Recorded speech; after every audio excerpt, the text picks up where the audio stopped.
तो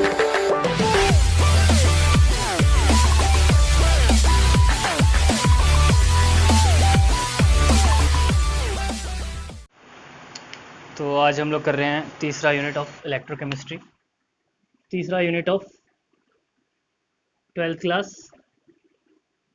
ठीक है, चैप्टर का नाम है इलेक्ट्रो केमिस्ट्री। ठीक है, आज हम लोग सिर्फ ब्रीफ सा इंट्रोडक्शन लेंगे और थोड़ा सा बेसिक चीज़ें पढ़ लेंगे इस चैप्टर की। ठीक है, तो सबसे पहले जो है वो मैं इलेक्ट्रोकेमिस्ट्री के वर्ड पे आ जाता हूँ। ठीक है, इलेक्ट्रोकेमिस्ट्री वर्ड क्या कहता है, ये वर्ड ही खुद को डिफाइन करता है। ये क्या है, केमिस्ट्री है, इलेक्ट्रोकेमिस्ट्री बेसिकली क्या होता है। इलेक्ट्रोकेमिस्ट्री का मतलब होता है production of electricity from a chemical reaction. क्या हो गया, इलेक्ट्रोकेमिस्ट्री क्या हो गया, प्रोडक्शन ऑफ इलेक्ट्रिसिटी या electrical energy from chemical reaction. ठीक है, इसका जस्ट ऑपोजिट हो जाता है आपका इलेक्ट्रोलिसिस, जो कि इस चैप्टर का दूसरा पार्ट है। उसमें क्या होता है, केमिकल रिएक्शन जो है वो किससे प्रोसीड होता है, थ्रू इलेक्ट्रिसिटी। मतलब हम लोग इलेक्ट्रिसिटी देते हैं और एक केमिकल रिएक्शन प्रोसीड होता है। ठीक है, जहाँ पे कुछ क्या होता है, डिस्चार्ज हो जाता है कहीं पे किसी पर्टिकुलर इलेक्ट्रोड पे, और कहीं डिपॉजिट हो जाता है सेपरेशन वगैरह के लिए। ठीक है, तो वो हो जाता है इलेक्ट्रोलिसिस, और ये आपका इलेक्ट्रोकेमिस्ट्री पढ़ रहे हैं हम लोग। ठीक है, इलेक्ट्रोकेमिस्ट्री पढ़ रहे हैं, जहाँ पे क्या होता है, इसी चैप्टर में इलेक्ट्रोलिसिस भी आएगा, बट सबसे पहले हम लोग क्या पढ़ रहे हैं, इलेक्ट्रोकेमिस्ट्री। तो इलेक्ट्रोकेमिस्ट्री क्या कहती है, production of electricity from a chemical reaction. Mean से कोई केमिकल रिएक्शन करेंगे और वहाँ से हम लोग क्या बना लेंगे, इलेक्ट्रिकल एनर्जी। ठीक है, तो ये जो केमिकल रिएक्शन बेसिकली हम इसकी बात करेंगे। ठीक है, ये जो केमिकल रिएक्शन है किस प्रकार का रिएक्शन होगा, ये एक तरह का रिडॉक्स रिएक्शन होगा। ठीक है, जो रिएक्शन होगा, जिस रिएक्शन के थ्रू हम इलेक्ट्रिसिटी बनाएंगे, वो कौन सा रिएक्शन होगा, रिडॉक्स रिएक्शन होगा। ठीक है, आपको पता है रिडॉक्स रिएक्शन में क्या होता है, किसी का ऑक्सीडेशन होती है तो किसी की रिडक्शन होती है। ठीक है, और अगर दोनों चीज़ें सेम रिएक्शन में हो रही है तो उसे डिस्प्रोपोर्शनेट रिएक्शन बोलते हैं। ठीक है, जो कि वो अभी इसमें बात करने की जरूरत नहीं है। बेसिकली हमें ये पता होना चाहिए कि प्रोडक्शन ऑफ इलेक्ट्रिसिटी हो रही है फ्रॉम अ केमिकल रिएक्शन, तो वो किस प्रकार का रिएक्शन होता है। ठीक है, तो रिडॉक्स रिएक्शन की जो है वो बहुत सारी इंपॉर्टेंस है। ठीक है, रिडॉक्स रिएक्शन की अगर मैं बात करूं कि मतलब बेसिक इंपॉर्टेंस क्या है, तो सबसे पहले हमारे बॉडी के जो पर्टिकुलर फंक्शंस होते हैं, मोस्टली फंक्शंस होते हैं। ठीक है, आपका सबसे पहले इलेक्ट्रोकेमिस्ट्री का अगर मैं बॉडी से रिलेट करूं, तो न्यूरॉन, बायोलॉजी वाले स्टूडेंट्स को पता है न्यूरॉन क्या होता है। ठीक है, तो क्या होता है, जब भी ब्रेन होता है, ब्रेन जो है वो रिसीव करता है ना मैसेज। ब्रेन जो है वो किसी किसी बॉडी पार्ट आपका जलता है। ठीक है, या आपको कुछ टच या कोई सेंसेशन या कोई फील होता है, वो सेल से, पर्टिकुलर सेल पर जो है जला या कुछ हुआ, और आप झट से हाथ हिलाते हो, तो वो वहाँ से सिग्नल जो है वो न्यूरॉन को जाते हैं। न्यूरॉन के थ्रू जो होते हैं क्या जाते हैं, ब्रेन को जाते हैं। ठीक है, तो क्या होता है, बेसिकली एक केमिकल रिएक्शन जनरेट होता है जिससे इलेक्ट्रिक इलेक्ट्रिक जो है इंफॉर्मेशन बनती है। तो क्या हुआ, एक केमिकल रिएक्शन पर्टिकुलर हुआ, उसकी वजह से एक इलेक्ट्रिकल, हम क्या बात करें, production of electricity from a chemical reaction. तो कुछ ऐसे सर्टेन केमिकल्स रिलीज होते हैं जो आपने बायो में पढ़ा होगा। ठीक है, एक्सॉन से इंट्रॉन वाला, तो एक एंड से दूसरे एंड, दूसरे एंड से तीसरे एंड, जो मैसेज है वो ऐसे ट्रेवल करता है। ठीक है, तो ये ब्रेन में भी, हमारे बॉडी में बेसिकली क्या होता है, केमिकल रिएक्शंस के थ्रू क्या होता है, इलेक्ट्रिसिटी टाइप का ही होता है, इलेक्ट्रिकल इन्फॉर्मेशन क्रिएट होती है। ठीक है, हम बेसिकली बात करें रिडॉक्स रिएक्शन का इंपॉर्टेंस क्या है हमारी लाइफ में, तो रिडॉक्स रिएक्शन जो है वो बहुत इंपॉर्टेंट है हमारी लाइफ में। फोटोसिंथेसिस जो है उसमें क्या करता है, सन जो है वो क्या करता है, ट्रैप कर लेता है सन एनर्जी को, और फिर क्या करता है, उसको फूड में कन्वर्ट करता है। ठीक है, तो वो भी एक इंपॉर्टेंट रिएक्शन है, वो किस बेसिस पर है, रिडॉक्स रिएक्शन पे। ठीक है, तो उसके बाद एक और मैं आपको एग्जांपल दे दूं, जो आपका बॉडी मूवमेंट करते हैं। तो ये सब चीज़ें जो है वो ज़्यादातर मेडिकल वालों को ज़्यादा बेटर समझ आएगी। जो कैल्शियम होता है वो रिलीज़ होता है ना, ऐसा कुछ होता है उसमें, कैल्शियम 2 पॉजिटिव का रिलीज़ या एब्जॉर्ब होता है जब हम लोग मसल मसल के बारे में पढ़ते हैं ना, कि मसल की मूवमेंट के बारे में, तो कैल्शियम का एक बहुत इंपॉर्टेंट रोल होता है, वहाँ भी एक तरह का रिडॉक्स रिएक्शन होता है। ठीक है, तो ये रिएक्शन जो है वो बहुत इंपॉर्टेंट है। फिर आप बर्निंग ऑफ फ्यूल करते हैं ना, या फिर फ्यूल सेल्स होते हैं, ये सब वो सब जो है बहुत इंपॉर्टेंस की चीज़ें, और सब किस पे बेस होती हैं, रिडॉक्स पे होती हैं। तो रिडॉक्स है जो, उस रिडॉक्स के बिना लाइफ जो है वो पॉसिबल ही नहीं है। ठीक है, तो पहले सबसे पहले हम लोग रिडॉक्स के बारे में समझ लेते हैं कि रिडॉक्स होता क्या है, एक जनरल ओवरव्यू ले लेते हैं। आप वैसे 11th में पढ़ के आए हैं, बताने की जरूरत नहीं है, बट फिर भी एक बार जिसमें बता दे रहा हूँ। ठीक है, एक यहाँ पर होता है ऑक्सीडेशन। ठीक है, एक होता है आपके पास ऑक्सीडेशन, और दूसरा होता है आपका रिडक्शन। ठीक है, लेट सपोज कि ऑक्सीडेशन जो है वो जिंक का हो रहा है, जिंक 2 पॉजिटिव है, उसका जिंक जो है सॉलिड स्टेट में है।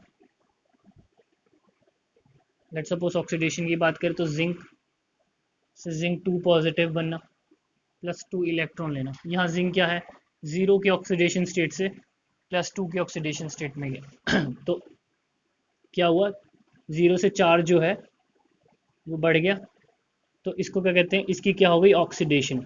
और अगर ये किसी रिएक्शन में पर्टिकुलर पड़ा होगा तो इसको क्या कहते हैं, रिड्यूसिंग एजेंट कहते हैं। ये चीज़ याद रखना, जिसकी खुद की ऑक्सीडेशन हो रही है ना वो रिड्यूसिंग एजेंट होता है। क्यों? क्योंकि वो जिसके साथ प्रेजेंट होगा ना, एजेंट क्या होता है, एजेंट जो है वो किसी दूसरे के लिए काम करने वाला होता है। ठीक है, तो इसको अगर हम लोग वो कह रहे हैं, इसकी खुद की अगर ऑक्सीडेशन हो रही है तो ये जिसके साथ पड़ा होगा उसकी क्या करेगा, रिडक्शन कराएगा। तो इसलिए क्या हो गया, रिड्यूसिंग एजेंट हो गया। ठीक है, दूसरा अगर रिडक्शन की बात करें तो लेट सपोज की कॉपर 2 पॉजिटिव है, वो क्या करता है, 2 इलेक्ट्रॉन लेके कॉपर सॉलिड बन जाता है। ठीक है, ये एक्वस हो जाता है, ये एक्वस हो जाता है। ठीक है, तो कॉपर 2 पॉजिटिव जो है वो 2 इलेक्ट्रॉन लेके क्या बन जाता है, कॉपर सॉलिड बन जाता है। यहाँ से 2 से 0 हो गया ऑक्सीडेशन स्टेट, ऑक्सीडेशन नंबर जो है वो डिक्रीज करा, यहाँ ऑक्सीडेशन नंबर जो है वो इंक्रीज करा। तो यहाँ जो कॉपर 2 पॉजिटिव वो कैसे एक्ट करता है, एज अ ऑक्सीडाइजिंग एजेंट। अगर ये खुद को रिड्यूस कर रहा है, मतलब जिसके साथ पड़ा होगा उसे ऑक्सीडाइज कर रहा होगा, तो इसे क्या कह देते हैं हम लोग, ऑक्सीडाइजिंग एजेंट। ठीक है, तो ये चीज़ अपने दिमाग में रखनी है। ठीक है, ये चीज़ समझ आई।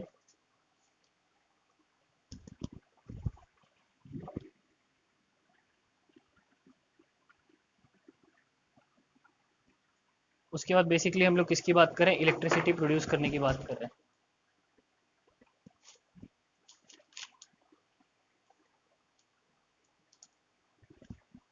ठीक है, हम लोग इलेक्ट्रिसिटी प्रोड्यूस करने की बात कर रहे हैं। ठीक है, तो सबसे पहले जो है हम लोग कंडक्शन के वर्ड को समझेंगे। ठीक है, कंडक्टर के बारे में सबसे पहले समझ लेते हैं। देखो, दो तरह के कंडक्शन होते हैं, इलेक्ट्रिसिटी का प्रवाह, ठीक है, फ्लो ऑफ करंट कैसे होता है, दो तरह, कई तरह के एलिमेंट्स हो सकते हैं, उसमें दो तरह के होते हैं। देखो, एक तो मेटेलिक कंडक्टर होता है आपके पास,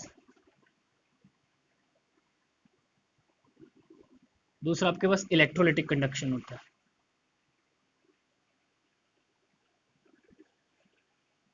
ठीक है, कंडक्शन या इलेक्ट्रिसिटी का जो करंट जो फ्लो है वो दो तरह का होता है, एक होता है मेटेलिक कंडक्शन और दूसरा होता है आपका इलेक्ट्रोलिटिक कंडक्शन। तो मेटेलिक कंडक्टर में आपको सिंपल पता है क्या होता है, मेटेलिक कंडक्टर में क्या होता है, मेटल के थ्रू करंट जो है वो फ्लो करता है। ठीक है, तो अगर मैं मेटेलिक कंडक्टर और इलेक्ट्रिकल कंडक्टर के बारे में डिफरेंस लिखूं तो मेटेलिक कंडक्टर में क्या होता है,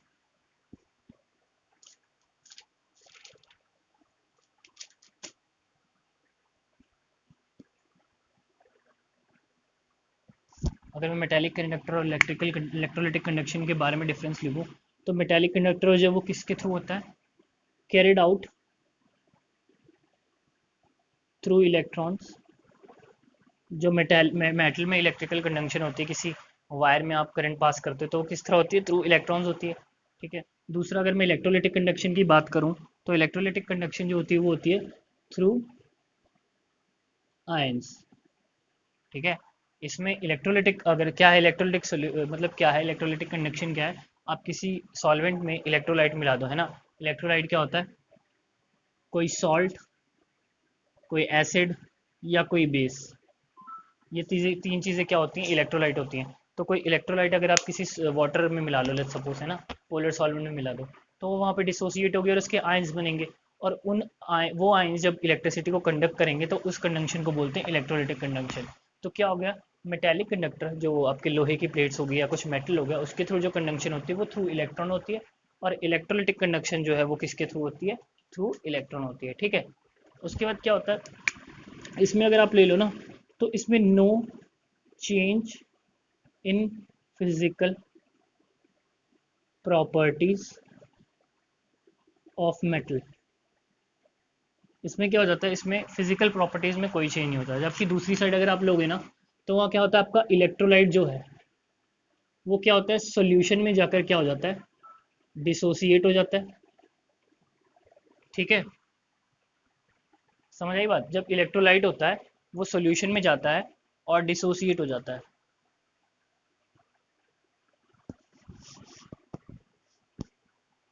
और जो इलेक्ट्रोलाइट है वो डिकम्पोज भी हो जाता है साथ में।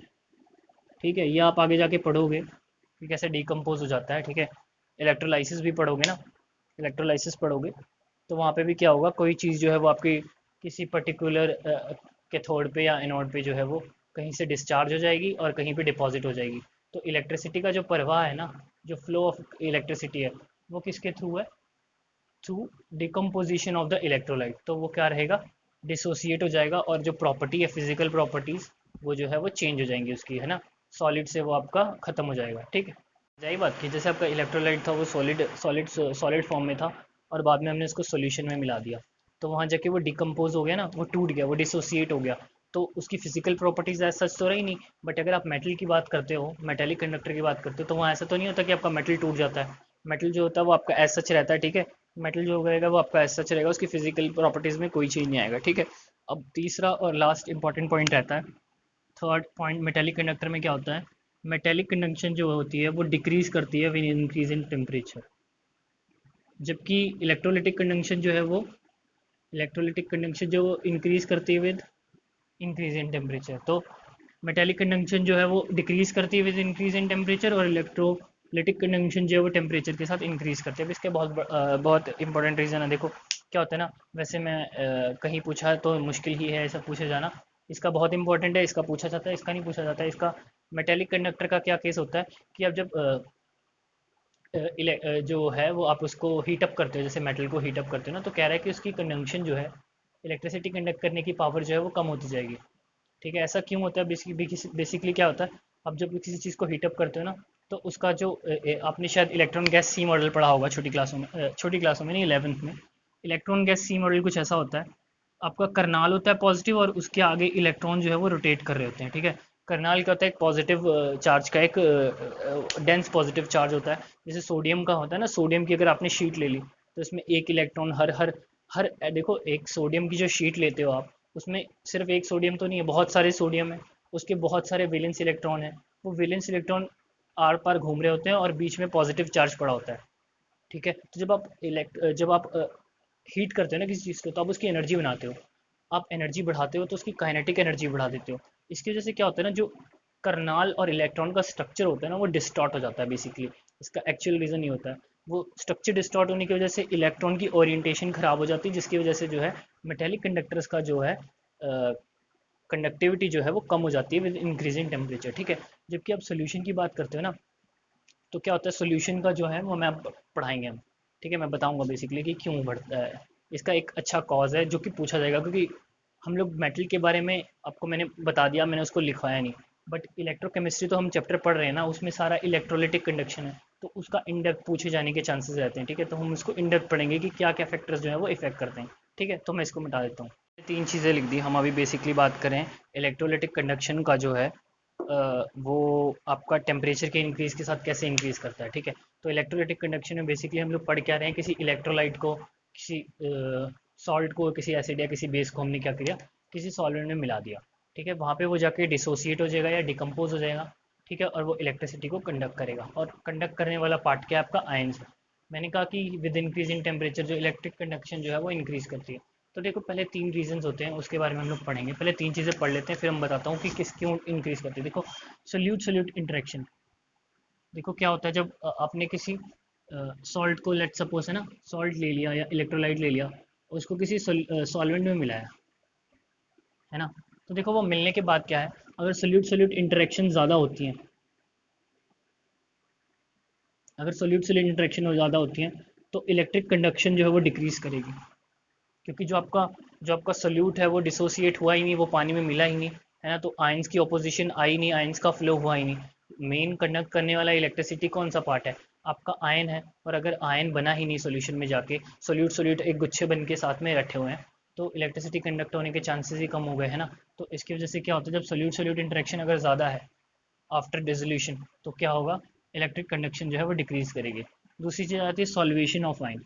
ठीक है, solvation of ion with solute, क्या होता है ना, देखो आपने एस ब्लॉक में पढ़ा हुआ है ना कि लिथियम जो है वो हाईली उसकी सॉल्वेशन एनर्जी बड़ी ज़्यादा होती है, बहुत जल्दी वो पानी में मिलते ही क्या होता है, वाटर मॉलिक्यूल से घिर जाता है, जिसकी वजह से क्या होता है, लिथियम का ऑल्दो साइज जो है वो बहुत स्मॉल रहता है, but high charge to size ratio होने की वजह से वो सोडियम पोटेशियम रबीडियम सीजियम के कंपैरिजन में लिथियम जो है वो ऐसे होता है, लिथियम फिर उसके बाद सोडियम है ना, फिर पोटेशियम, ये साइज होता था।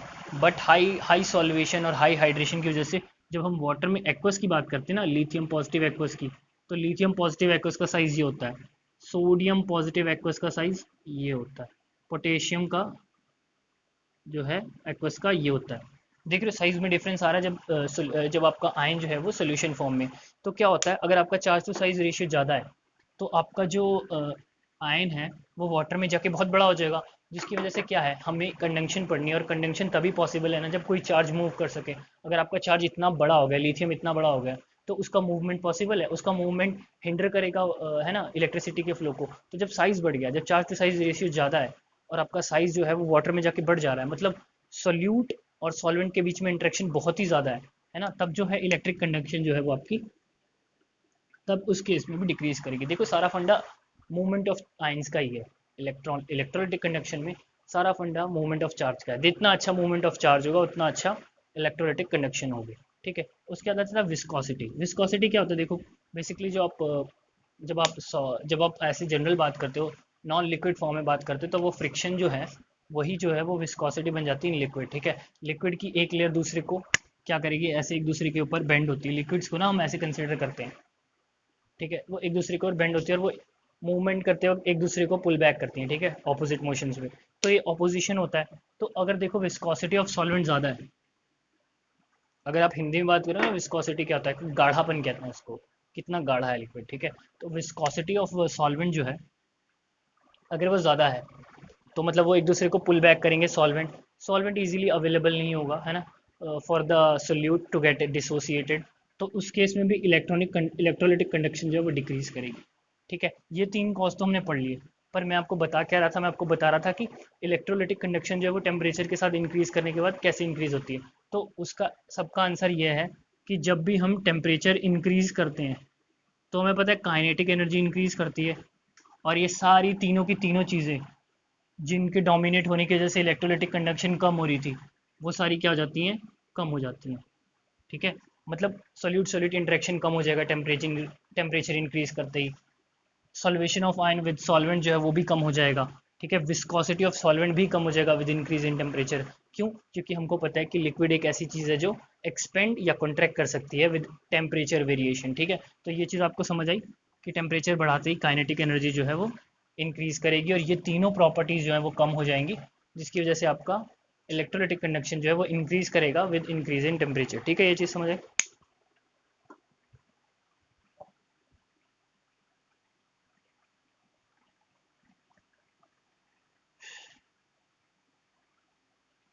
अब देखो, अब इसके बाद आ जाता है इलेक्ट्रोलाइट्स के बारे में। ठीक है, हम थोड़ा सा ना इलेक्ट्रोलाइट्स के बारे में बात कर लेते हैं। देखो इलेक्ट्रोलाइट्स जो होते हैं मैंने आपको बता दिया,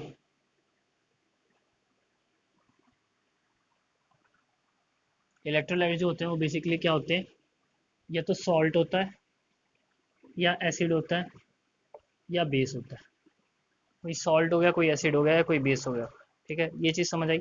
अब क्या होता है ना, हर हर कोई सॉल्ट या हर कोई एसिड या हर कोई बेस जो है ना, वो सॉल्यूशन में 100% डिसोसिएट नहीं होता। मैंने आपको बता दिया, जब भी इलेक्ट्रोलाइटिक कंडक्शन पढ़ना है तो सारा फंडा आयंस का है। आयंस कितने आपके मूवेबल हैं, जितने ज़्यादा मूवेबल होंगे, जितना ज़्यादा उस क्वांटिटी में प्रेजेंट होंगे आपके आयंस, एक जगह 10 पड़े एक जगह 5 पड़े हैं, तो अच्छी इलेक्ट्रिक कंडक्शन कराना किसके लिए ज़्यादा अच्छा है, जिसके पास 10 आयन होंगे। तो आयंस भी हमें ज़्यादा मिलने चाहिए जब इलेक्ट्रोलाइट जो है वो आपका डिसोसिएट हो। तो देखो अल्फा पता है हमें, अल्फा को कहते हैं हम लोग डिग्री ऑफ डिसोसिएशन।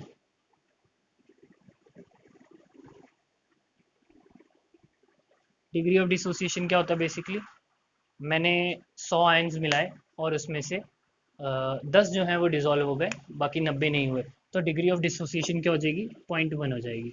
समझ रहे हो, मतलब total ions present upon total ions dissociated upon total ions present. ठीक है, तो ये होता है आपका डिग्री ऑफ डिसोसिएशन। तो ये जितना ज़्यादा होगा उतने ज़्यादा आयंस प्रेजेंट होंगे सॉल्यूशन में और उतनी ज़्यादा कंडक्शन होगी। ठीक है, तो आपको ये जो चीज़ है केमिकल इक्विलिब्रियम में अच्छे से बताया कि किसकी कितनी डिसोसिएशन होती है ना। जैसे कि आपका CH3OH है ये आपका क्या होता है, ये आपका वीक एसिड होता है। ठीक है, तो इसकी अल्फा जो है वो लेस देन 1 होगी, इतना ज़्यादा डिसोसिएट नहीं होगा। तो अगर इसको मैं कंपैरिजन करूं HCl के साथ, तो इलेक्ट्रिकल कंडक्टेंस जो है वो HCl की ऑब्वियसली ज़्यादा होगी, क्योंकि इसकी बिल्कुल वन होगी, 100% डिसोसिएट होता है, स्ट्रॉन्ग एसिड है तुरंत डिसोसिएट हो जाएगा।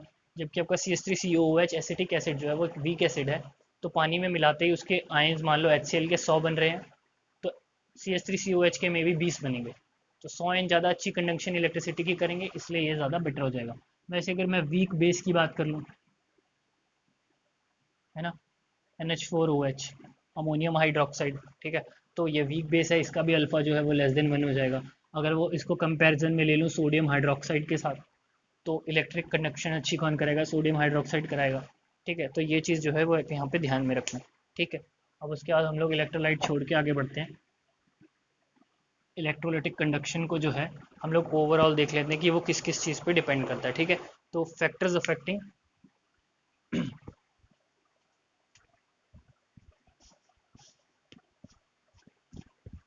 अब हम लिख लेते हैं इलेक्ट्रोलिटिक कंडक्शन जो है वो डिपेंड किस पे करती है। तो electrolytic conduction depends upon, first, मैं सारा लिख लेता हूँ। ठीक है, ठीक है, तो मैंने ना ये लिख लिया कि आपका इलेक्ट्रोलिटिक कंडक्शन जो है वो मैंने सम अप कर दिया कि किस किस चीज़ पर डिपेंड करता है। ठीक है, तो इलेक्ट्रोलिटिक कंडक्शन जो है वो नेचर ऑफ इलेक्ट्रोलाइट पे डिपेंड करता है, जो मैंने आपको जस्ट बताया अभी, स्ट्रॉन्ग होगा, वीक होगा, अल्फा, डिग्री ऑफ डिसोसिएशन पर डिपेंड करेगा। ठीक है, उसके बाद size of ion produced and their solvation, मैंने जैसे आपका लिथियम का बताया कि हाईली हाइड्रेशन एनर्जी ज़्यादा होती है, बहुत ज़्यादा वाटर से घिर जाता है, साइज़ बढ़ जाता है, जिसकी वजह से जो है आयन की जो मूवमेंट है वो स्लो हो जाती है, इसकी वजह से इलेक्ट्रोलिटिक कंडक्शन जो है वो इसका कम हो जाता है। ठीक है, तो size of ions produced and their solvation, तो ये किसके इन्वर्सली प्रोपोर्शनल रहेगा, इलेक्ट्रोलाइटिक कंडक्शन के। नेचर ऑफ इलेक्ट्रोलाइट जो है वो क्या होना चाहिए, अल्फा जो है वो, अल्फा जिसका ज़्यादा, अल्फा मोर, तो इलेक्ट्रोलाइटिक कंडक्शन भी मोर। ठीक है, तो alpha is directly proportional to electrolytic conduction. तीसरा चीज़ आता है नेचर ऑफ सॉल्वेंट। ठीक है, जो आपका पोलर सॉल्वेंट रहता है, देखो जो हम बात कर रहे हैं ना इलेक्ट्रोलाइटिक कंडक्शन की, वो सिर्फ हम लोग इलेक्ट्रोलाइट्स के लिए कर रहे हैं, non electrolytes like sugar, carbohydrates, ये सब चीज़ों के लिए बात हम नहीं कर रहे हैं। ठीक है, तो इलेक्ट्रोलाइट जो होते हैं वो आपको पता है पोलर होते हैं, और पोलर जो है वो पोलर में डिजोल्व होते हैं, लाइट डिजोल्व लाइक, ये भी पता है आपको। तो नेचर ऑफ सॉल्वेंट हमेशा क्या रहना चाहिए, पोलर रहना चाहिए। अगर नॉन पोलर आ जाएगा तो इलेक्ट्रोलाइटिक कंडक्शन की बात ही नहीं कर सकते, क्योंकि जो आपका सोल्यूट है, जो आपका इलेक्ट्रोलाइट है, वो डिसोसिएट ही नहीं होगा। ठीक है, उसके आ जाता है कंसंट्रेशन। देखो क्या होता है, जब इलेक्ट्रोलाइट जो है वो बहुत ही कंसनट्रेटेड फॉर्म में, जो सोल्यूशन है ना उसमें कंसनट्रेशन सॉल्वेंट सोल्यूट की बहुत ज़्यादा है, तो क्या होगा, बहुत गाढ़ा सा हो जाएगा, बहुत ही मतलब हैवी सा हो जाएगा, वहाँ मूवमेंट जो है वो आपका बहुत ज़्यादा, देख रहे हो कंसनट्रेशन बहुत ज़्यादा है, सोल्यूशन में कंसनट्रेशन बहुत ज़्यादा है। इस चार्ज, ये पर्टिकुलर अगर मैं इस आयन की बात करूं, इसकी मूवमेंट स्लो हो जाएगी, हर तरफ चार्ज पड़े हुए हैं, तो ज़्यादा कंसंट्रेशन भी है जो है वो इलेक्ट्रोलिटिक कंडक्शन को कम कर देती है। ठीक है, ये चीज़ समझ आई। उसका टेम्परेचर तो मैंने आपको बता दिया, जितना आप बढ़ाओगे इलेक्ट्रोलिटिक कंडक्शन जो है वो इतनी इंक्रीज करेगी, इसके लिए 3 पॉइंट दे देते हो। ठीक है, यहाँ पे इलेक्ट्रोलिटिक कंडक्शन जो है वो खत्म होता है। ठीक है, इलेक्ट्रोलिटिक कंडक्शन के बारे में हम लोग पढ़ रहे हैं बेसिकली, है ना, होता कैसे है।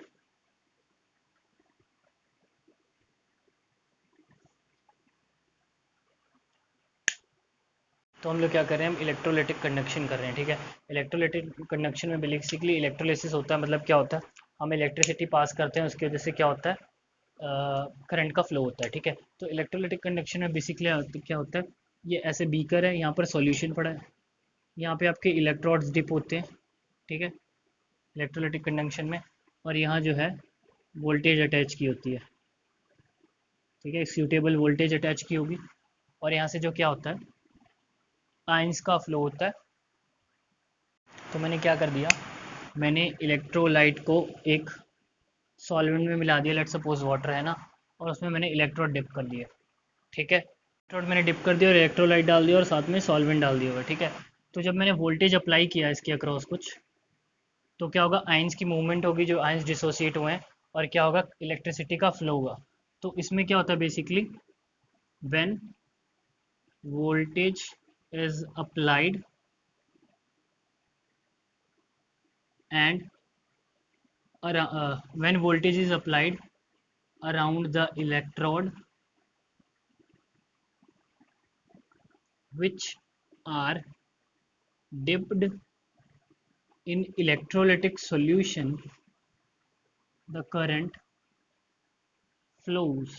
ठीक है, तो जो क्या होगा इलेक्ट्रोलाइटिक कंडक्शन में क्या होगा, when voltage is applied across around the electro electrode, जो इलेक्ट्रोड डिप किया सॉल्यूशन में उसके अक्रॉस हमने वोल्टेज अप्लाइड किया, तो ये जो इलेक्ट्रोलाइटिक सोल्यूशन है इसमें क्या होगी, कंडक्शन होगी। ठीक है, ये सर्किट को कंप्लीट करेगा और इलेक्ट्रिसिटी का फ्लो होगा। समझ आई बात। अब क्या होता है इस सोल्यूशन का जो है ना, इस सोल्यूशन का जो है वो वेरियस चीज़ों के बारे में पता लगाते हैं, लाइक रेजिस्टेंस क्या है, स्पेसिफिक रेजिस्टेंस या रेजिस्टिविटी क्या है, ठीक है, कंडक्टेंस क्या है। ठीक है, तो हर सोल्यूशन का जो है वो हम पता लगाते हैं। तो उसके लिए हमारे पास कुछ फॉर्मूले, तो हम लोग बेसिकली ये हमें पता चल गया कि इलेक्ट्रोलाइटिक कंडक्शन है क्या। देखो, इलेक्ट्रोकेमिकल सेल और इलेक्ट्रोलाइसिस दोनों को बारे में सेपरेटली हम पढ़ेंगे, बट ये बेसिक कंसेप्ट है इलेक्ट्रोड का कंडक्शन, इलेक्ट्रोलाइटिक कंडक्शन का, उसको हमें पहले क्लियर करना पड़ेगा। ठीक है, तो इलेक्ट्रोलाइटिक कंडक्शन समझ आया। ठीक है, अब जब हम ना फॉर्मूले वाले पार्ट पे आ जाते हैं कि किसी पर्टिकुलर सोल्यूशन है ना, सोल्यूशन का रेजिस्टेंस निकालनी है, उसकी स्पेसिफिक रेजिस्टेंस निकालनी है, उसकी रेजिस्टिविटी तो हो गई, उसकी कंडक्टेंस निकालनी है ना, तो ये सब वो सब चीज़ें कैसे निकालेंगे। तो सबसे पहले हमारे पास फॉर्मूला आ जाता है। सबसे पहले ओम्स लॉ जो है वो इस सोल्यूशन के लिए भी वैलिड रहेगा, है ना। जो current across the circuit across the solution है,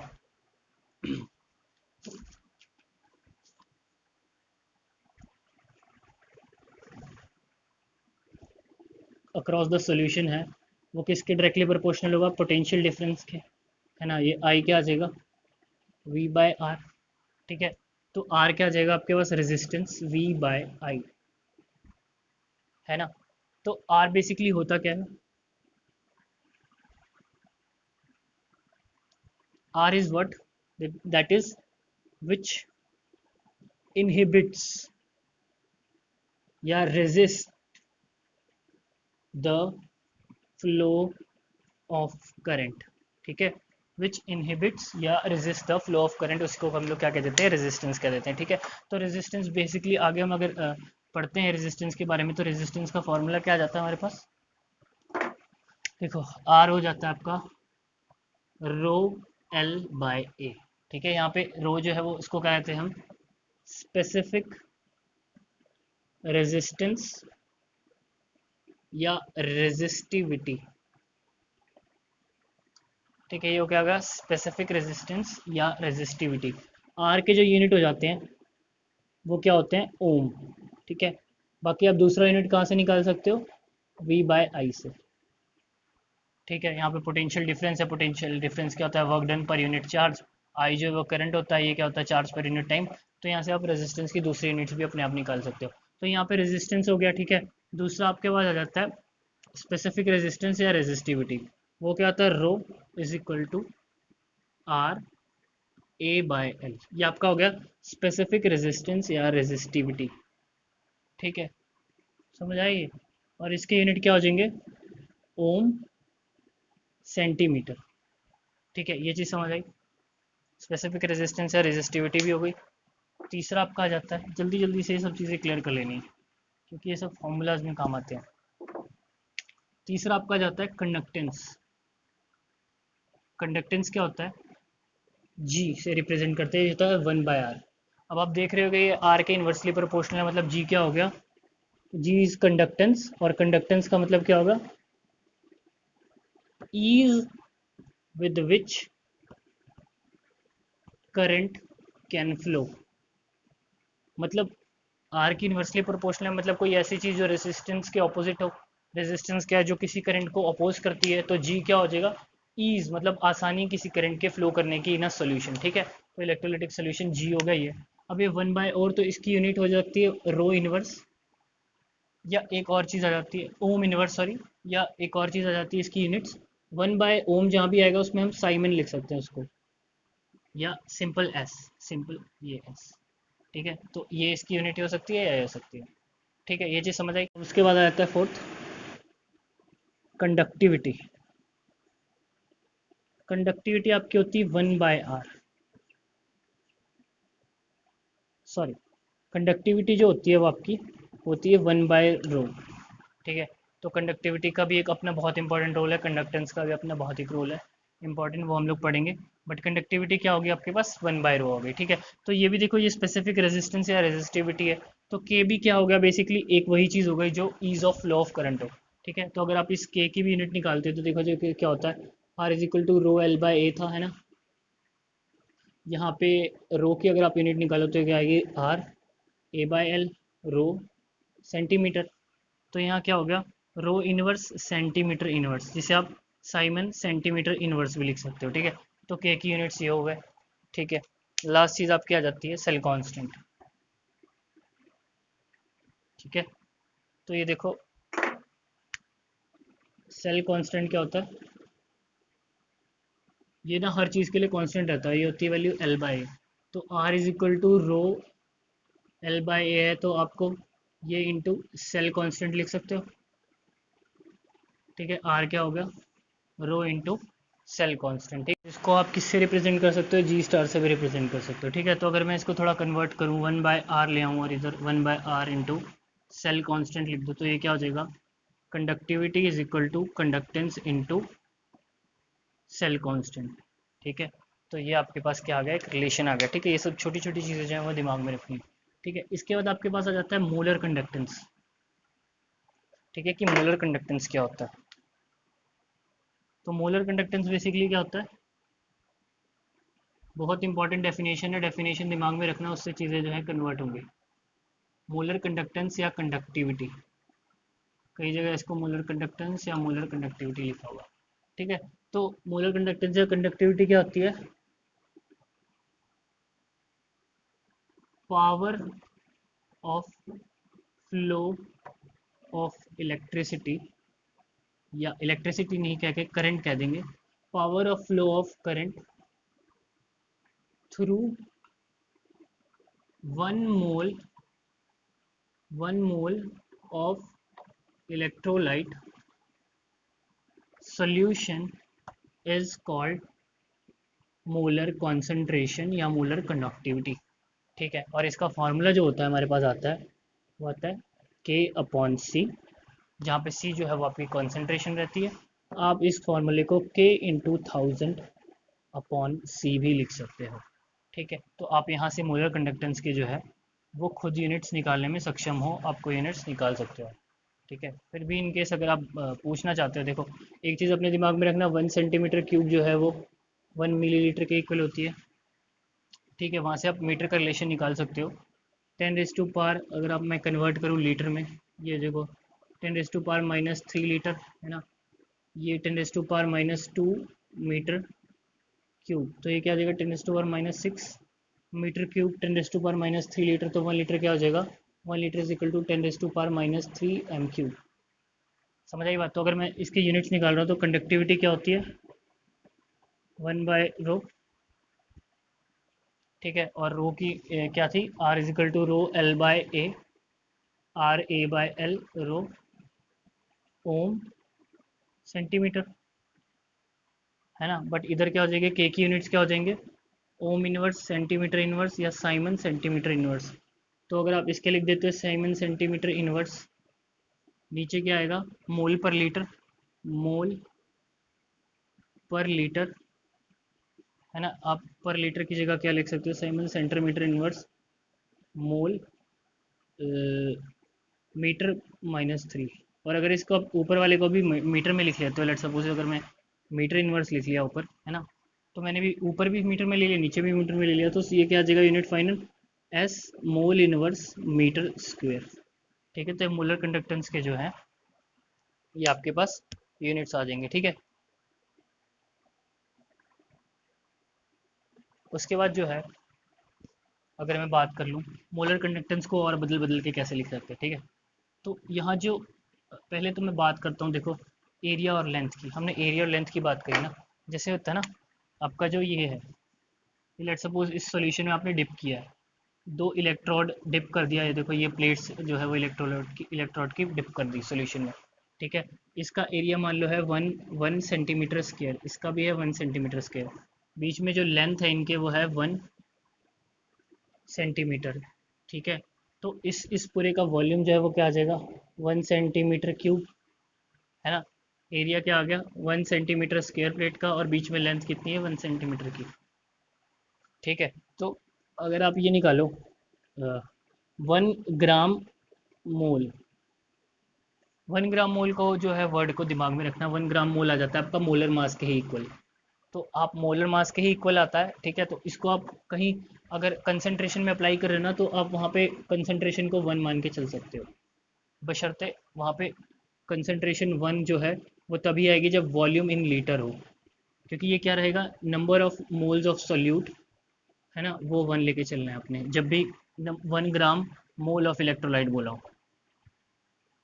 ठीक है, तो हम लोग इक्वेशन को थोड़ा अपने अकॉर्डिंगली चेंज करेंगे। ठीक है, तो जैसे ये है, let suppose lambda M is equal to K into 1000/c है ना। ठीक है, तो 1000/c है, मैंने कॉन्सेंट्रेशन क्या मान लिया है यहाँ पे, वॉल्यूम 1 सेंटीमीटर क्यूब है ना, 1 ग्राम मोल ऑफ इलेक्ट्रोलाइट दिया हुआ है, तो वहाँ पर मैं क्या लिखूँगा के इंटू 1000। मैंने कहा नंबर ऑफ मोल 1 ले लेना है। अब यहाँ पे वॉल्यूम जो है वो मिलीलीटर में होगा ना, 1 सेंटीमीटर क्यूब को मैं 1 मिलीलीटर लिख सकता हूँ। तो यहाँ पे वॉल्यूम इन मिलीलीटर 1, और 1000 से मल्टीप्लाई करना होगा इसको लीटर में कन्वर्ट करने के लिए। तो ये क्या आ जाएगा आपका मोलर कंडक्टेंस इस कम पर्टिकुलर 1 सेंटीमीटर क्यूब या 1 मिलीलीटर सोल्यूशन के लिए के इक्वल आ जाएगा। समझ आई बात, ये चीज़ समझ आई। अब मैं इसको ही थोड़ा और ये क्या हो गया, मोलर कंडक्टेंस जो है वो किसके इक्वल आ गई, कंडक्टिविटी के इक्वल आ गई। ठीक है, कंडक्टिविटी के इक्वल आ गई। और देखो, और देखो आपके पास फॉर्मूला क्या है, R is equal to rho L by A है, यहाँ पे एल भी 1 है ए भी 1 है, तो रो आर इज इक्वल टू रो के इक्वल आ गया। तो अगर मैं कन्वर्ट करूँ 1/a इज इक्वल टू 1/रो, तो यहाँ जी जो है कंडक्टेंस जो है वो किसके इक्वल हो गया, के इक्वल हो गया। तो मैं ये लिख सकता हूँ कि मोलर कंडक्टेंस जो है वो किसके इक्वल हो जाएगी, आपकी मोलर कंडक्टेंस जो है वो कंडक्टेंस के इक्वल भी आ गई। ठीक है, ये तो एक चीज़ हो गई। अब दूसरा मैं फॉर्मूले को थोड़ा टिल्ट कर रहा हूँ, ठीक है, इसी साइड में लिख दे रहा हूँ, आपको समझ नहीं आएगा। ठीक है, लेट्स सपोज कि अगर मैंने ले लिया वॉल्यूम जो है, मान लो इसके बीच में जो है लेंथ जो है वो 1 मीटर हो गई या 100 सेंटीमीटर हो गई, तो वॉल्यूम क्या आ जाएगा झट से 1 सेंटीमीटर क्यूब हो जाएगा, 100 सेंटीमीटर क्यूब। क्योंकि देखो length length length into length into length, तो ये तीसरी वाली लेंथ जो है क्यूबॉइड की, ये क्या ले ली 100 सेंटीमीटर, ये 1 सेंटीमीटर, ये 1 सेंटीमीटर, है ना। तो वॉल्यूम कितना आ गया 100 सेंटीमीटर क्यूब या 100 ml।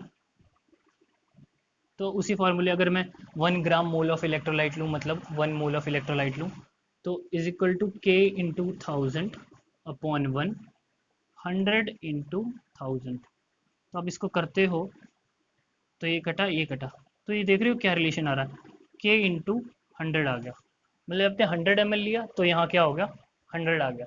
तो मैं इस फॉर्मूले को जनरलाइज एक और तरीके से कर सकता हूँ, lambda M is equal to K into volume, जो आपने वॉल्यूम लिया। ठीक है, तो इस फॉर्मूले को हम लोग मोलर कंडक्टेंस वाले फॉर्मूले को हम ऐसे भी लिख सकते हैं। ठीक है, एक और तरीका आपका है ये फॉर्मूला याद रखना, और जो मैंने सिंपल पहले बताया था वो वाला फॉर्मूला याद रखना। ठीक है, ये वाला फॉर्मूला भी कहीं कहीं लग जाता है, कहीं 50 ml दिया है, 30 ml दिया है, 60 ml दिया है, तो ये ml वाला फॉर्मूला लग जाता है। ठीक है, उसके बाद एक और आ जाता है आपका,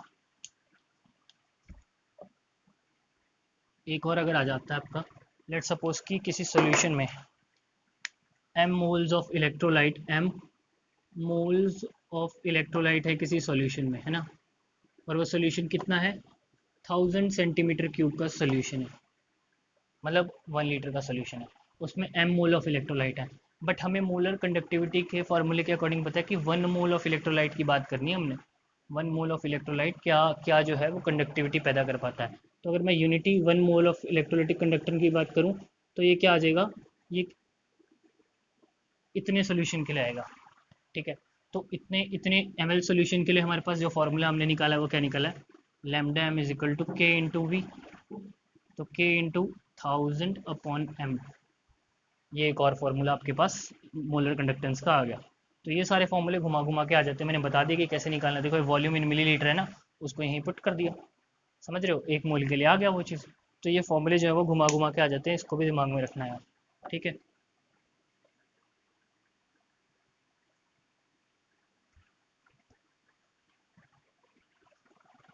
तो और दिमाग में रख लेना कि ना ये मोलर कंडक्टेंस जो है वो इक्विवेलेंट कंडक्टेंस कई बार करके भी आ जाती है, के इंटू 1000 अपॉन सी इक्विवेलेंट आ जाएगा, जहाँ पे सी इक्विवेलेंट कंसंट्रेशन इक्विवेलेंट क्या हो जाएगी, normality upon volume in litre. समझ रहे हो? तो नॉर्मेलिटी के लिए क्या हो जाएगा, के की यूनिट एज सच रहेंगी इन 2000, नॉर्मेलिटी की यूनिट्स क्या हो जाती है, ग्राम इक्विवेलेंट पर लीटर, क्योंकि नॉर्मेलिटी क्या हो जाती है, number of grams equivalent of solute per unit volume of litre, volume in litre. तो ठीक है, तो ये के की यूनिट्स अपनी रख देना, उसके बाद ग्राम्स इक्विवेलेंट लीटर की यूनिट रख लेना, और यहाँ आपका मोलर कंडक्टेंस की यूनिट आ जाएगी इक्विवेलेंट कंडीशन में। ठीक है, ये चीज़ समझ आई। अब उसके बाद जो है हमारा इलेक्ट्रोलिटिक सॉल्यूशन का जो है रेजिस्टेंस और कंडक्टेंस निकालने का है। तो क्या है, किसी चीज़ की रेजिस्टेंस निकालने के लिए हमने फिजिक्स में क्या पढ़ा है, व्हीटस्टोन ब्रिज के बारे में पढ़ा है। मतलब क्या होता है, व्हीटस्टोन ब्रिज में क्या हो जाता है, ये आपका ऐसे हो जाता है, ठीक है, ये आपका सर्किट लगा हुआ है, यहाँ पे आपका वेरिएबल अपने मन के अकॉर्डिंग चेंज कर देने वाला क्या है, रेजिस्टेंस R1 है, यहाँ R2 है, यहाँ R3 है, यहाँ R4 है। ठीक है, या लेट सपोज इसको कह दो आप R3 और इसको R4, डजेंट मैटर। बीच में आपने गल्वेनोमीटर लगा दिया, ठीक है, ताकि आप क्या पता लगा सको, ताकि आप क्या पता लगा सको कि आपका इलेक्ट्रिक नल पॉइंट कहाँ पे आ रहा है ना, नल पॉइंट कहाँ पे आ रहा है, जहाँ पे इलेक्ट्रिक करंट जो है फ्लो बिल्कुल कम हो जाए।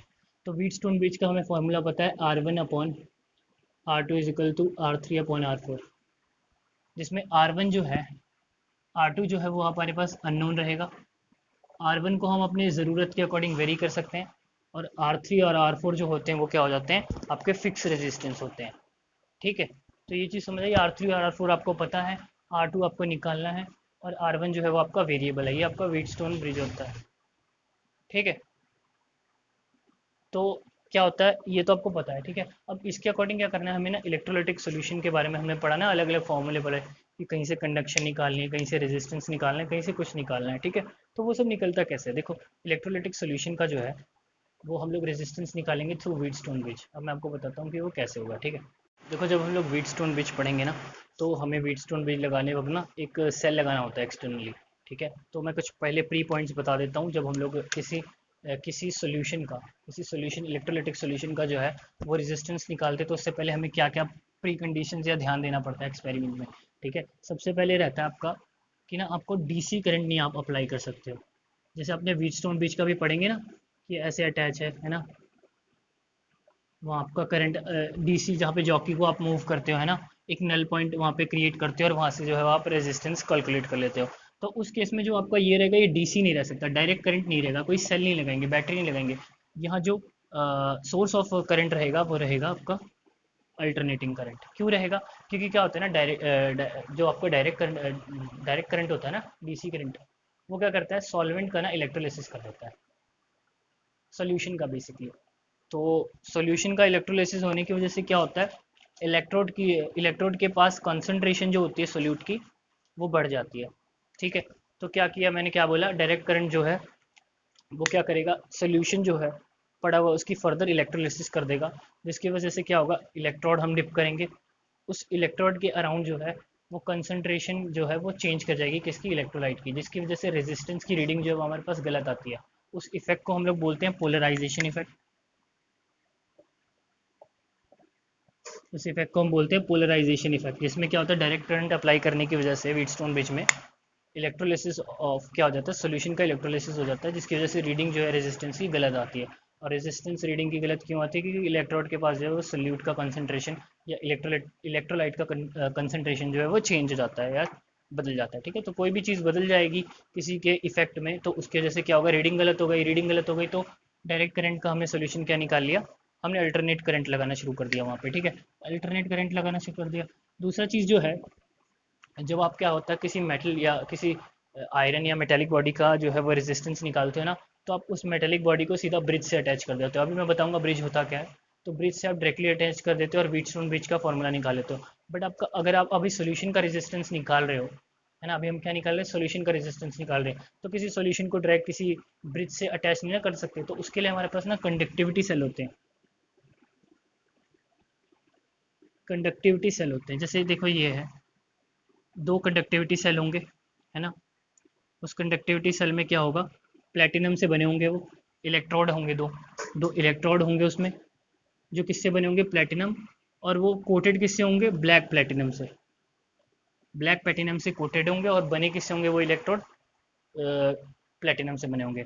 उसके अंदर हम सॉल्यूशन डाल देंगे, ठीक है, और उसको जो है वो हम यहाँ से आपका ले जाके किससे कनेक्ट कर देंगे, ब्रिज से कनेक्ट कर देंगे। तो यहाँ हमें डायरेक्ट सॉल्यूशन को हमने क्या किया, उससे नहीं कनेक्ट किया, ब्रिज से नहीं कनेक्ट किया, क्योंकि सॉल्यूशन डायरेक्टली ब्रिज से कनेक्ट नहीं होगा, हमें सॉल्यूशन का निकाला है ना, ये जो solution electrolyte, electrolyte plus solvent पड़ा है, इसका जो है वो रेजिस्टेंस निकालना है। तो इसको हम लोग डायरेक्ट कैसे कर देंगे किसी चीज़ लिक्विड का, तो हमने उसके लिए कंडक्टिविटी सेल बनाए है ना, जो हमारे पास अवेलेबल है।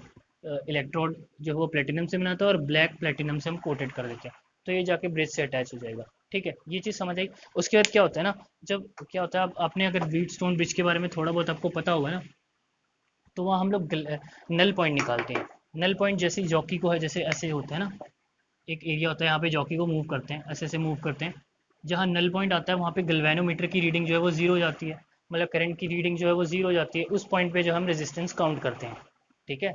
व्हीटस्टोन ब्रिज का यही फंक्शन है बेसिकली, आपको पता होगा फिजिक्स में आपने किया होगा व्हीटस्टोन ब्रिज। तो नल पॉइंट को ढूंढते हैं और वहाँ पे क्या करते हैं, उस पॉइंट को कैलकुलेट कर लेते हैं। बट इस केस में क्या होता है, जो हम लोग सोल्यूशन का क्या करते हैं, रेजिस्टेंस निकालते हैं ना, तो वहाँ पर जो है ना हम अल्टरनेटिंग करंट यूज़ कर रहे हैं, क्योंकि पता है हम डीसी करंट यूज़ नहीं कर सकते। वो जो है वो हम लोग हियरिंग फ्रीक्वेंसी का यूज़ करते हैं, 550 से 5000 हर्ट्ज़ के करीब हियरिंग फ्रीक्वेंसी जो है, जिसको हम सुन सकते हैं, उस फ्रीक्वेंसी के लेवल पर हम लोग क्या करते हैं, यूज़ करते हैं, इतनी फ्रीक्वेंसी यूज़ करते हैं ना अल्टरनेटिंग करंट की फ्रीक्वेंसी इतनी हो, ठीक है। तो उसका नल पॉइंट निकालने के लिए हम लोग ये रीडिंग जो है वो इतनी छोटी कि गैल्वेनोमीटर पे ये नहीं आएगी। तो इसके लिए ना हमें बेसिकली साउंड को सुनना होता है, क्योंकि हियरिंग लेवल की हमने फ्रीक्वेंसी ली है, तो हियरिंग लेवल की फ्रीक्वेंसी लिए तो हम उसको सुन के ही पता लगा सकते हैं ना। तो क्या करते हैं, जब इस केस में होता है ना, यहाँ पे गैल्वेनोमीटर की जगह हम लोग हेडफोन यूज़ करते हैं, हेडफोन लगा लेते हैं, जॉकी को हिलाते हैं, जहाँ कम सबसे कम पॉइंट होगा उस पॉइंट को हम लोग नल पॉइंट बोल देते हैं। नल पॉइंट आपको पता होगा गैल्वेनोमीटर के थ्रू क्या होता है, ठीक है, जहाँ पर जो है रेजिस्टेंस जो है वो मैक्सिमम हो जाती है और आपका करंट फ्लो जो होता है वो जीरो हो जाता है, ठीक है। तो उस पॉइंट पर आने के बाद हम लोग किसी अननोन चीज़ की जो है वो रेजिस्टेंस निकाल सकते हैं, ठीक है। तो अब हम लोग आ जाते हैं अपने मेन मॉडल पे। देखो क्या, अब हम ना इस पूरे उसके थ्रू जो है वो सोल्यूशन की रेजिस्टेंस निकालेंगे, ठीक है। तो सबसे पहले तो इमेज समझने की कोशिश करनी है, ठीक है। सबसे पहले क्या है, मैंने अपना सिंपल व्हीटस्टोन ब्रिज बताया, और ये हमारा जो है वो कॉम्प्लिकेटेड जो हम बेसिकली निकालते हैं, ये तो स्विच जो है वो स्विच एक्चुअल में नहीं ना होता है, जो एक्चुअल में जब हम लोग करते हैं लैब में या कहीं करते हैं, वो रेजिस्टेंस इस तरीके से निकालते हैं ना, जॉकी को मूव करके। देखो सबसे पहले कंसेप्ट समझ लेना है इसमें से, देखो पॉइंट्स भी मैंने चेंज नहीं किए हैं। यहाँ R1 जो है वो क्या है आपका, जो है हम अपनी डिमांड के अकॉर्डिंग उस रेजिस्टेंस को चेंज कर सकते हैं, बटा R2 जो है वो किसके इक्वल हो जाएगा, R3 बटा R4। अब आप सोच रहे हो कि हमने निकालनी कंडक्टेंस है, तो हम रेजिस्टेंस क्यों निकाल रहे हैं, क्योंकि हम कंडक्टेंस के बारे में पढ़ रहे हैं। कंडक्टेंस क्या होता है, ease of flow of current. तो कंडक्टेंस जो होता है वो बेसिकली रेजिस्टेंस के इनवर्सली प्रोपोर्शनल होता है ना, इक्वल टू 1/r होता है। अगर हमने रेजिस्टेंस निकाल दिया तो कंडक्टेंस तो निकल ही जाएगी, ठीक है। तो क्या है, मैंने इस सॉल्यूशन, ये देखो ये सॉल्यूशन पढ़ा है, कंडक्टिविटी सेल है, ये देख रहे हो ना आप, ये कंडक्टिविटी सेल है, इसमें सॉल्यूशन पड़ा है, और यहाँ से निकल रहा है स्विच जो है वो आके आपका ब्रिज से जुड़ रहा है। जो कि अगर एक एलिमेंट होता तो कंडक्टिविटी सेल को, अगर मेटल होता कुछ होता तो इसको सोल्यूशन में डिप करने की ज़रूरत नहीं पड़ती, इसको इनडायरेक्टली कंडक्टिविटी सेल के थ्रू कनेक्ट करने की ज़रूरत नहीं पड़ती। बट ये देखो सोल्यूशन है ना, इस सोल्यूशन का रेजिस्टेंस निकाल रहे हैं ना, तो किसी लिक्विड चीज़ का डायरेक्टली किसी मेटल ब्रिज से जाके कनेक्ट नहीं ना कर देंगे, तो समझा। तो ये आपने R1 upon R2 is equal to R3 upon R4 कर दिया, जिसमें R3 और R3 और R4, ये देखो ये रहेगा R3, ये रहेगा R4, और ये आपका R2 जो है वो अननोन है। हमें R2 ही निकालना है, R3 R4 पता है, R1 जो है वो हमने अब डिमांड के अकॉर्डिंग वेरी कर रहे हैं। तो हमारे पास फॉर्मूला ये है, जिसमें ये आपका अननोन रहेगा R2, ठीक है, ये चीज़ समझ आई। अब देखो हम लोग अपने पिक्चर पे आ गए, देखो ये A पॉइंट है, ये A पॉइंट है, ये D पॉइंट है, ये D पॉइंट है, ठीक है। और उसके बाद ये आपका C पॉइंट है, यहाँ पर C पॉइंट जो है वो यहाँ आ जाएगा, ठीक है। और इसके बाद आपका B पॉइंट, ये आपका B पॉइंट है, ठीक है। तो आपने क्या कहा, अपने अल्टरनेट करंट जो है वो बढ़ाया, ठीक है, और अपने डिमांड के अकॉर्डिंग लाए। ये हेडफोन रखे हुए हैं, आपने क्या करा, यहाँ पर ये स्टैंडर्ड रेजिस्टेंस ब्लॉक है, ये जो R1 वेरिएबल वाला, ये आपका R1 है, जो यहाँ पे R1 है, जिसको हम अपनी डिमांड के अकॉर्डिंग वेरी कर सकते हैं, वो रेजिस्टेंस यहाँ पे है, ठीक है। ये आपका सोल्यूशन है, और ये थर्मोस्टेट सोल्यूशन है, देखो इसका टेम्परेचर ना बढ़े ना इस सोल्यूशन का, उसके लिए थर्मोस्टेट है, मीन्स कि वो टेम्परेचर को कांस्टेंट रख रहा है। टेम्परेचर वेरी हो जाएगा तो रीडिंग जो है वो चेंज हो जाएगी, क्योंकि रेजिस्टेंस जो है वो टेम्परेचर पे भी डिपेंडेंट होती है ना। तो ये देखो कंडक्टिंग सेल से जो है कंडक्टिंग सोल्यूशन, ये जो कंडक्टिंग के अंदर ये सोल्यूशन पड़ा है, ये आपके 2 इलेक्ट्रोड लगे हुए हैं उसमें, यहाँ से तार निकलती हुई जा रही है और ये थर्मोस्टेट सोल्यूशन में पड़ा हुआ है। यहाँ से तार आई, ये इधर कनेक्ट हो गई, ठीक है, मतलब कि ये क्या हो गई आपकी अननोन रेजिस्टेंस यहाँ से आ रहा है, ठीक है। हमने जॉकी को मूव किया और एक इस पॉइंट पे हेडफोन से सुन रहे हैं और यहाँ पर हेडफोन देखो लगाया हुआ, और एक इस पॉइंट पर जाके क्या हुआ, मिनिमम साउंड आया। मिनिमम साउंड आया मतलब ये नल पॉइंट है। नल पॉइंट है मतलब क्या होगा, इसका हमें पता है रेजिस्टेंस R1 होगा, इसका लेट सपोज कोई R2 होगा जो हमें नहीं पता है, और उसको हम लोग कोरिलेट किससे करेंगे, length of AD upon length of DC।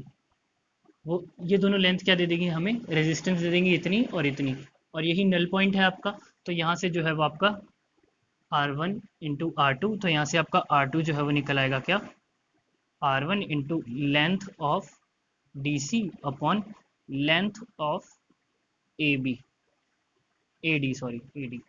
तो यहाँ से देखो आपने R2 जो है वो अननोन रेजिस्टेंस निकाल दिया, और रेजिस्टेंस निकालने के बाद क्या आपने कंडक्टेंस निकाल लेंगे, ठीक है। तो ये यहाँ तक एक्सपेरिमेंट हो गया, ठीक है। आई होप यहाँ तक आपको समझ आ गया होगा। इसके बाद जो है हम आगे जो है वो हम अगले लेक्चर में करेंगे, ठीक है। Thank you.